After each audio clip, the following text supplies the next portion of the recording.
My brothers and sisters in Christ, in this Sunday's Gospel, Jesus gives us the two greatest commandments, which satisfy all of religion. The Lord be with you. A reading from the Holy Gospel according to Matthew. When the Pharisees heard that Jesus had silenced the Sadducees, they gathered together, and one of them, a scholar of the law, tested him by asking, "Teacher, which commandment in the law is the greatest?" He said to him, "You shall love the Lord your God with all your heart, with all your soul, and with all your mind. This is the greatest and the first commandment. The second is like it. You shall love your neighbor as yourself." The whole law and the prophets depend on these two commandments. The Gospel of the Lord.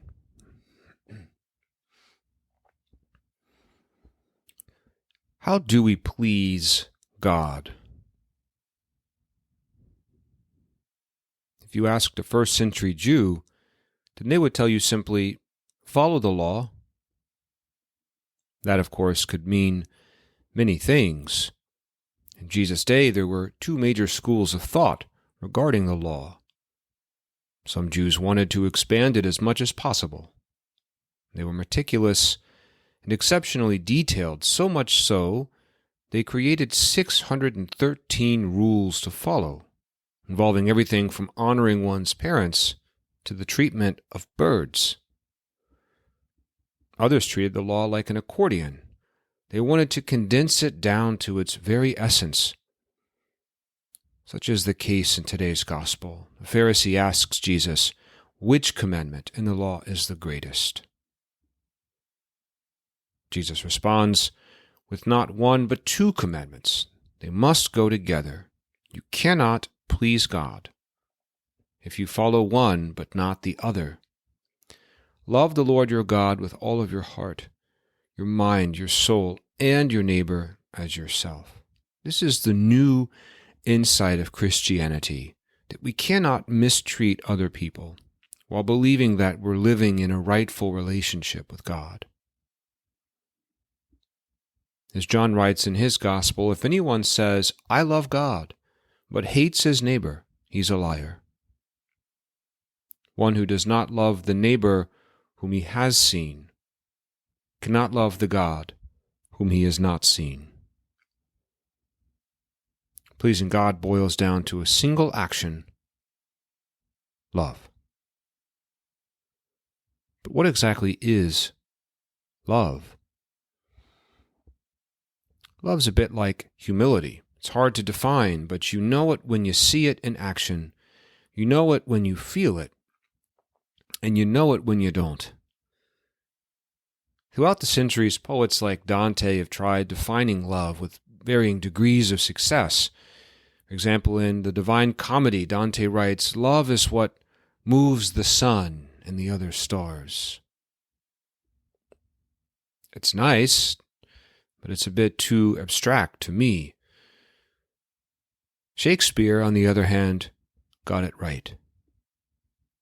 One of the most famous scenes from Romeo and Juliet, a young Juliet gazes down upon Romeo from her balcony and says to him, "Romeo, the more I give to you, the more I seem to have."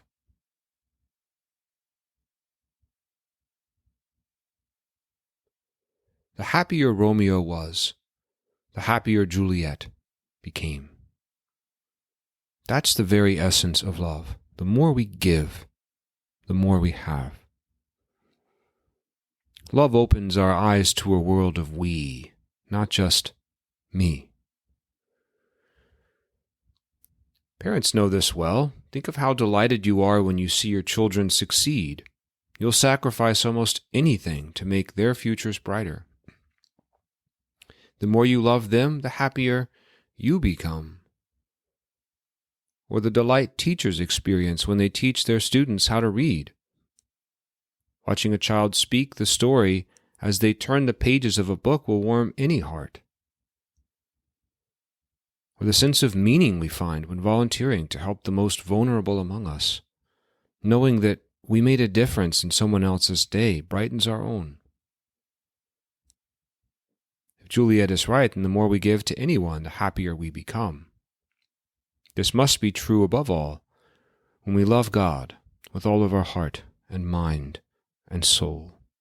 The more we give ourselves to Him, the happier we become. This is why love fulfills the law. It's the force that moves the sun and the other stars. It motivates us to live in a world of we, not just me. It bears all things, believes all things, hopes all things, endures all things. Love never fails. Who do I love? How do I live in a world of we, not me?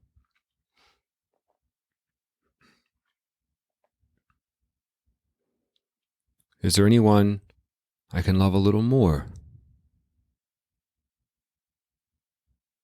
Love your God, love your neighbor. This not only fulfills the law, it also satisfies the human heart. Because the more you give to anyone, the happier you become.